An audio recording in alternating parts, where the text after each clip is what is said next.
કાગળ અને પ્લાસ્ટિકની શોધ પહેલાં પણ પેકેજિંગ માટે કંઈક તો વપરાતું જ હશે ને? હા, બિલકુલ. અને એ પ્રાચીન પેકેજિંગ આજે આપણા સિંગલ યુઝ પ્લાસ્ટિક કરતાં પણ ઘણું ચડિયાતું હતું. સાચી વાત છે. આપણે પાંદડાઓની વાત કરી રહ્યા છીએ. એ જ પાંદડા જેને મોટે ભાગે આપણે બગીચાનો કચરો માની લઈએ છીએ અથવા તો ફક્ત થાળીની સજાવટ પૂરતા જ સીમિત સમજીએ છીએ. એકદમ સાચું. પાંદડાઓને ખરેખર બહુ જ ઓછા આંકવામાં આવે છે. એટલે આપણે હંમેશા એવી જ માન્યતા રાખીએ છીએ કે વૃક્ષનું મૂળ, થડ કે ફળ જ સૌથી વધુ મૂલ્યવાન છે. પણ પાંદડા તો જુઓ, કુદરતની અદ્ભુત કમાલ છે. એમાં અદૃશ્ય રસાયણો અને પોષણનો ખજાનો હોય છે. બરાબર. તો ચાલો આજની આ સઘન ચર્ચામાં આને વિગતવાર સમજીએ. પાંદડાઓને માત્ર કચરો કે ઔષધિ સમજવા એ તો આજના સ્માર્ટફોનને માત્ર કેલ્ક્યુલેટર સમજવા જેવું છે. હા, એ બહુ સરસ સરખામણી છે. અને આજના આ ડીપ ડાઇવમાં આપણી પાસે સ્ત્રોતોનો એક બહુ જ રસપ્રદ ખજાનો છે. દુનિયાભરની વાનગીઓના પુસ્તકો છે, કેરળના અટ્ટપ્પડીના આદિવાસી સમુદાયો પરનો પોષણ અંગેનો અભ્યાસ છે અને આસિયાન દેશોની માર્ગદર્શિકાઓ પણ છે. એટલે કે લાકડા સિવાયની જંગલ પેદાશોને ટકાઉ રીતે કેવી રીતે મેળવવી એના પ્રોટોકોલ. આ બધા સ્ત્રોતો આપણને બતાવે છે કે પાંદડાઓના રાસાયણિક ગુણધર્મો અને પર્યાવરણને બચાવવાના નિયમો કેવી રીતે જોડાયેલા છે. આપણું મિશન એ જ સમજવાનું છે. તો શરૂઆત રસોડાથી જ કરીએ, કેમ કે સૌથી વધુ પાંદડા આપણે ત્યાં જ જોઈએ છે. જે મેં પહેલાં કહ્યું તેમ પ્લાસ્ટિક પહેલાં પાંદડા જ પેકેજિંગ માટે સર્વશ્રેષ્ઠ હતા. દાખલા તરીકે પેલી ચીની વાનગી લો, માઈગાઈ. હા, બહુ પ્રખ્યાત ડિમસમ વાનગી છે. તેમાં સ્ટીમ કરેલા ચોખા અને માંસને કમળના પહોળા પાનમાં લપેટવામાં આવે છે. કમળના પાનની સપાટી મીણ જેવી હોય છે, જે અંદર ભેજ જાળવી રાખે છે. અરે વાહ! અને પેલું દક્ષિણ પૂર્વ એશિયામાં કેળાના પાન વપરાય છે ફિશ ઇન કોકોનટ કરી માટે. એ પણ એવું જ કામ કરે છે ને? બિલકુલ. કેળાના પાનની ખાસિયત એ છે કે તેને થીજાવ્યા પછી જ્યારે સામાન્ય તાપમાને લાવીએ તો પણ તે લવચીક જ રહે છે. એ તૂટી નથી જતા. અને પેલી વાનગી ઝોંગઝી, જે ચીની વાનગી છે, તેમાં વાંસના પાન વપરાય છે. પણ મેં સ્રોતોમાં વાંચ્યું કે એને 24 કલાક પલાળવા પડે છે. આવું કેમ? હા, કારણ કે સૂકા વાંસના પાંદડા બહુ બરડ હોય છે. પાણીમાં પલાળવાથી તે ફરીથી હાઇડ્રેટ થાય છે. અને જ્યારે તેને વરાળમાં રાંધીએ ત્યારે તે એકદમ અખરોટ જેવી મીઠી સુગંધ ખોરાકમાં મુક્ત કરે છે. મતલબ કે પાંદડા માત્ર કવર નથી, પણ પોતે જ એક મસાલો છે. અને આનાથી પણ વધુ આશ્ચર્યજનક બાબત એ છે કે તે કુદરતી પ્રિઝર્વેટિવ્સ તરીકે પણ કામ કરે છે. હા, રશિયન અથાણાનું ઉદાહરણ બેસ્ટ છે. કાકડીઓને લાંબા સમય સુધી કડક રાખવા માટે બરણીમાં ઓક વૃક્ષના પાંદડા નંખાય છે. ઓક વૃક્ષના. પણ એમાં એવું તો શું હોય છે જે કાકડીને બગડવા નથી દેતું? શુદ્ધ રસાયણશાસ્ત્ર છે આ. ઓક વૃક્ષના પાંદડાઓમાં ટેનિક એસિડનું પ્રમાણ બહુ ઊંચું હોય છે. જ્યારે પાંદડા અથાણાના પાણીમાં ભળે છે ત્યારે આ એસિડ એન્ટી-ફંગલ એજન્ટ તરીકે સક્રિય થઈ જાય છે. અચ્છા, એટલે તે ફૂગ નથી લાગવા દેતું? હા, અને કાકડીની પેશીઓને નરમ પડતી રોકે છે, જેનાથી મહિનાઓ પછી પણ કાકડી એકદમ તાજી અને કડક લાગે છે. કમાલ છે. હવે સ્વાદના વિજ્ઞાન પર આવીએ. રસોઈમાં તમાલપત્ર, જેને બે લીફ કહેવાય છે, એના બે પ્રકાર હોય છે ને? હા, એક છે ભૂમધ્ય સમુદ્ર વિસ્તારનું લોરસ નોબિલિસ અને બીજું ઇન્ડિયન બે લીફ, જેને આપણે સિનામોમ તમાલા કહીએ છીએ. જે આપણે ત્યાં વપરાય છે એ લાંબા હોય અને એમાં તજ જેવો સ્વાદ હોય છે. બરાબર. આ બંને વચ્ચેનો તફાવત રાસાયણિક બંધારણમાં છે. લોરસ નોબિલિસમાં લગભગ 45% યુકેલિપ્ટોલ અને ટર્પેન્સ હોય છે. આ ટર્પેન જ તેને તીવ્ર સુગંધ આપે છે. પણ તેની ચા બનાવીએ તો માત્ર 3 મિનિટ જ ઉકાળવી જોઈએ. એટલે જો વધુ ઉકાળીએ તો એ કડવા થઈ જાય. બિલકુલ. અને સૌથી અગત્યની વાત એ છે કે આ પાંદડા ખાતા પહેલા ડીશમાંથી કાઢી લેવા જોઈએ. હા, કારણ કે ગળામાં ફસાઈ શકે છે. એ ઝેરી નથી હોતા, પણ એનું સ્ટ્રક્ચર એટલું કઠણ હોય છે કે પાચન તંત્રમાં ઘસરકો પાડી શકે. સાચી વાત છે. ગરમીથી પણ તેનું સેલ્યુલોઝ સ્ટ્રક્ચર તૂટતું નથી. અચ્છા. પણ હવે આપણા મીઠા લીમડાની એટલે કે કરીપત્તાની વાત કરીએ. આપણે વારંવાર જોઈએ છીએ કે કરીપત્તાને સૂકવવાથી એનો સ્વાદ સાવ બદલાઈ જાય છે. આવું કેમ થાય છે? આ બહુ રસપ્રદ છે. આપણે એમ કહી શકીએ કે કરી પત્તા એ કુદરતના પોતાના વીડ બેગ્સ છે, એટલે કે જાણે વેક્યુમ સીલ કરેલી થેલી જેમાં સ્વાદ સચવાઈ રહે છે. તો એ સૂકા પાંદડામાં એવો કયો જાદુ છે? 1-ફિનાઇલ ઇથેનેથિયોલ નામનું રસાયણ. તાજા પાંદડામાં આ વધુ હોય છે, પણ સૂકવવાથી એ હવામાં ઉડી જાય છે. થોભો જો સુગંધ હવામાં ઉડી ગઈ હોય તો પછી વઘારમાં સૂકા પાન નાખવાનો અર્થ શું? તેલ એને કેવી રીતે પાછું લાવી શકે? આ જ તો રસાયણશાસ્ત્રની સુંદરતા છે. જ્યારે આ સૂકા પાનને ગરમ તેલ કે ઘીમાં શેકવામાં આવે છે, ત્યારે તેના કોષો તૂટે છે અને આ રસાયણનું પ્રમાણ અચાનક અનેક ગણું વધી જાય છે. અરે વાહ! હા, ગરમ તેલ પાંદડાના એસેન્શિયલ ઓઇલને બહાર કાઢે છે અને ચરબીના અણુઓ એ સુગંધને હવામાં ઉડી જતા રોકે છે, બિલકુલ ઢાંકણની જેમ પકડી રાખે છે. ખરેખર ગજબનું વિજ્ઞાન છે. આ ચર્ચા હજુ વધુ રસપ્રદ વળાંક લેશે, પણ તે પહેલાં એક નાની નોંધ. જો આ ડીપ ડાઇવ સાંભળવાની મજા આવી રહી હોય તો આ શોને લાઇક કરવાનું, મિત્રો સાથે શેર કરવાનું અને સબસ્ક્રાઇબ કરવાનું ચૂકાય નહીં. હા, સબસ્ક્રાઇબ કરવાનું ભૂલતા નહીં. તો ચાલો હવે પાછા મૂળ વાત પર આવીએ. આપણે જોયું કે પાંદડા સ્વાદ અને સુગંધને કેવી રીતે સાચવે છે. પણ જ્યારે આ પાંદડા ખુદ એક વાનગી બની જાય ત્યારે શું થાય? સૌથી મોટું ઉદાહરણ છે આપણા આંગણાનો સરગવો, મોરિંગા. ઓહ, મોરિંગા તો ન્યુટ્રિશનનું પાવરહાઉસ છે. Protein, calcium, iron, vitamin C બધું જ ભરપૂર માત્રામાં છે એમાં. પણ એને ઝાડ પરથી તોડીને સીધા કાચા ખાવા હિતાવહ નથી. એવું કેમ? જો એ આટલા ગુણકારી છે તો કાચા ખાવાથી તો વધુ ફાયદો થવો જોઈએ ને? ના, કારણ કે એનું સેલ્યુલોઝ સ્ટ્રક્ચર માનવ પાચનતંત્ર માટે પચાવવું બહુ અઘરું છે. તેને તોડવા માટે ગરમી જોઈએ, એટલે એને પ્રેશર કુક કે સ્ટીમ કરવા જ પડે. હા, મેં સ્રોતોમાં જોયું કે એને 14 અલગ-અલગ રીતે રાંધી શકાય છે.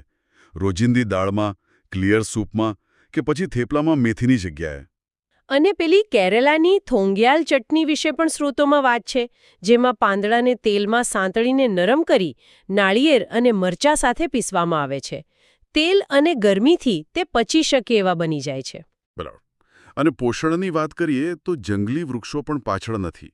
શિયાળામાં વ્હાઇટ પાઇન વૃક્ષના પાંદડા, પાઇન નીડલ્સ, બહુ કામ આવે છે.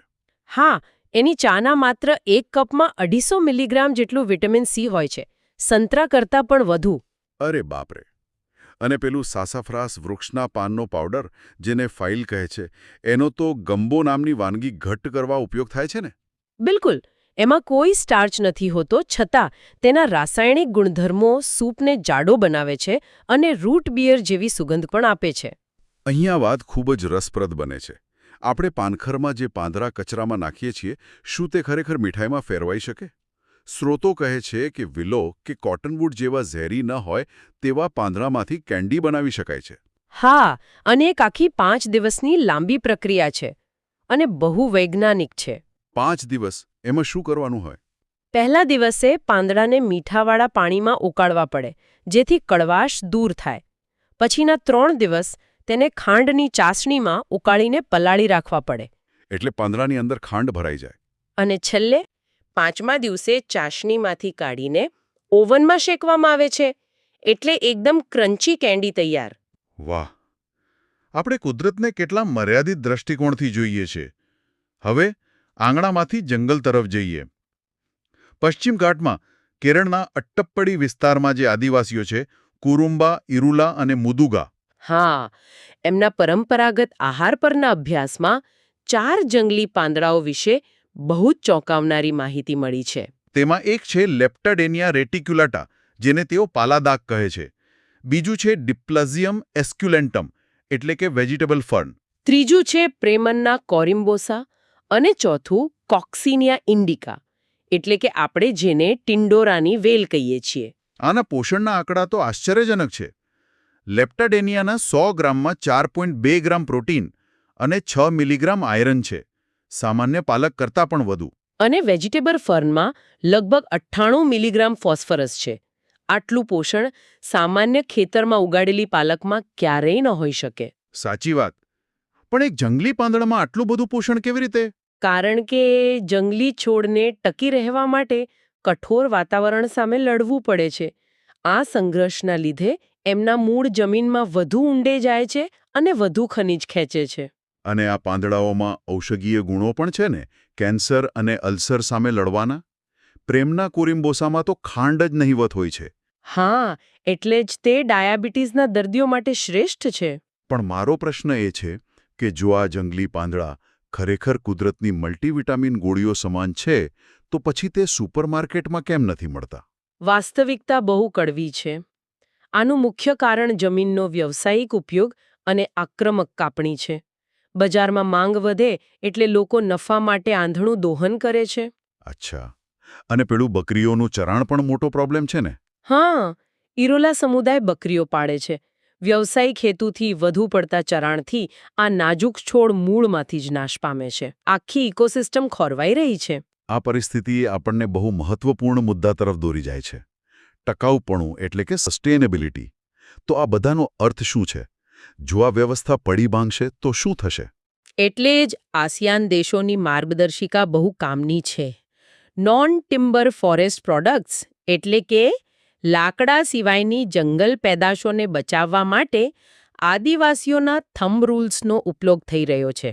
હા, જંગલોનો નાશ અને આબોહવા પરિવર્તન સામે આ જ્ઞાન બહુ જરૂરી છે. જેમ કે ફિલિપાઇન્સમાં પેલું અલ્માસિકા વૃક્ષમાંથી રેઝિન કાઢવાનો નિયમ. બિલકુલ. હાર્વેસ્ટર એક કાપો મૂકે પછી 15 દિવસ રાહ જુએ છે અને એ કાપો 3 ઇંચથી મોટો ન હોવો જોઈએ.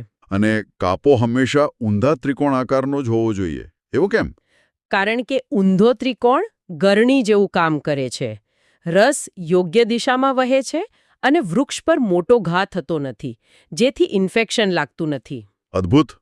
અને બીજી એક વાત મેં વાંચી કે જમીન પર પડેલું રેઝિન કોઈ ઉઠાવતું નથી. હા, કારણ કે જમીન પર પડેલું રેઝિન ઉધઈને પોતાની તરફ આકર્ષે છે, જેથી વૃક્ષના મૂળને નુકસાન ન થાય.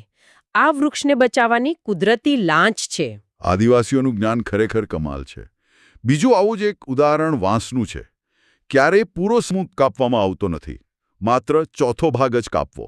એનું કારણ એ છે કે વાંસ જમીનની અંદર મોટા મૂળ તંત્રથી જોડાયેલા હોય છે.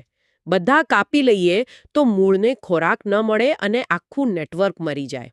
એટલે 75% વાંસ છોડી દેવાથી તે જીવંત રહે છે. અને જો ઓછા વાંસ હોય તો 4 વર્ષ સુધી અડકવા નહીં. બરાબર. અને મધ કાઢવામાં પણ આવું જ ધ્યાન રખાય છે. એપિસ ડોર્સાટા નામની મધમાખીઓના મધપૂડામાંથી માત્ર મધનો ઉપરનો ભાગ જ કાપવામાં આવે છે. હા, નીચેના બચ્ચાવાળા ભાગને અકબંધ છોડી દેવાય છે. અને મધપૂડાને ક્યારેય નીચોવવામાં આવતો નથી. જો આપણે આધુનિક બજારના દબાણ સામે ટકવું હોય તો આ પરંપરાગત નિયમોને આધુનિક સર્ટિફિકેશનમાં ફેરવવા જ પડશે. આસિયાન દેશો ઇકોલોજીકલ, હાર્વેસ્ટ અને ટ્રેડ ઇન્ડિકેટર્સથી આ જ કરી રહ્યા છે. જેથી જંગલ પણ બચે અને આદિવાસીઓને મહેનતનો ભાવ પણ મળે. તો આજની આ સઘન ચર્ચામાં આપણે બહુ લાંબી સફર ખેડી. હા, રસોડાના મસાલા અને પાંદડાઓના રેપર્સથી લઈને જંગલી પાંદડાઓનું પોષણ અને છેલ્લે આદિવાસીઓના નિયમો સમજ્યા. એ ઇકોસિસ્ટમનો જીવંત ભાગ લાગશે. પણ આ બધો એક બહુ મહત્વપૂર્ણ પ્રશ્ન ઊભો કરે છે. આપણે આધુનિક જીવનમાં ફોર્જિંગ એટલે કે જંગલમાંથી જાતે ખોરાક એકઠો કરવાનું સાવ ભૂલી ગયા છીએ. એકદમ સાચી વાત છે. સુપરમાર્કેટ પર જ નિર્ભર થઈ ગયા છીએ. કોણે ખબર, કદાચ આપણા ઘરની પાછળ કે બગીચામાં જેને આપણે નીંદણ સમજીને ઉખાડી ફેંકીએ છીએ તે કોઈ અજાણ્યો સુપરફૂડ હોય અથવા તો ભવિષ્યની કોઈ મહામારીનો ઈલાજ એવા જ કોઈ પાંદડામાં છુપાયેલો હોય. અરે વાહ, આ તો ખરેખર વિચારવા જેવી વાત છે. આપણે આપણી આસપાસની કુદરતને ફરીથી ઓળખવાની અને માન આપવાની જરૂર છે. હા, બિલકુલ. તો જો કોઈને પણ આજની આ સઘન ચર્ચા પસંદ આવી હોય અને પાંદડાઓ વિશે કંઈક નવું જાણવા મળ્યું હોય તો આ ડીપ ડાઇવને લાઇક કરો, તમારા મિત્રો સાથે અચૂક શેર કરો અને આવનારા વધુ રોમાંચક વિષયો માટે સબસ્ક્રાઇબ કરવાનું બિલકુલ ભૂલશો નહીં. આભાર.